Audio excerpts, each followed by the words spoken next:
Stop wasting time with frozen screens and lagging streams. Today I'll show you exactly how to fix FuboTV app buffering on your Fire Stick with the July 2026 update. Buffering always seems to happen at the worst moment of the game. But don't worry, most of these issues are easy to solve with a few quick adjustments to your settings.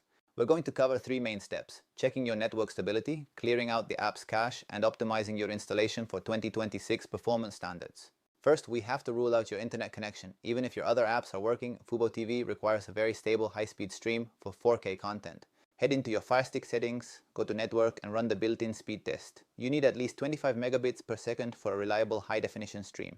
If your speed is fine, the problem is likely localized. Over time, apps build up temporary data that can cause significant lagging and crashes. Navigate to Applications, then Manage Installed Applications, find FuboTV and select Clear Cache. This flushes temporary files without deleting your login info. Finally, if the app is still struggling, it's time for a fresh start. Software updates in 2026 occasionally require a clean reinstall to sync with Fire OS. Uninstall the FuboTV app completely, restart your Fire Stick, and then reinstall it from the App Store. This ensures you have the latest, most stable version. Those three steps solve 99% of buffering issues. If you found this guide helpful, hit that like button and subscribe to Sleek Guides for more tech solutions. Remember, check your connection speed, clear that cache regularly, and always keep your apps updated. Enjoy your game lag-free. I'm your host from Sleek Guides. See you next time.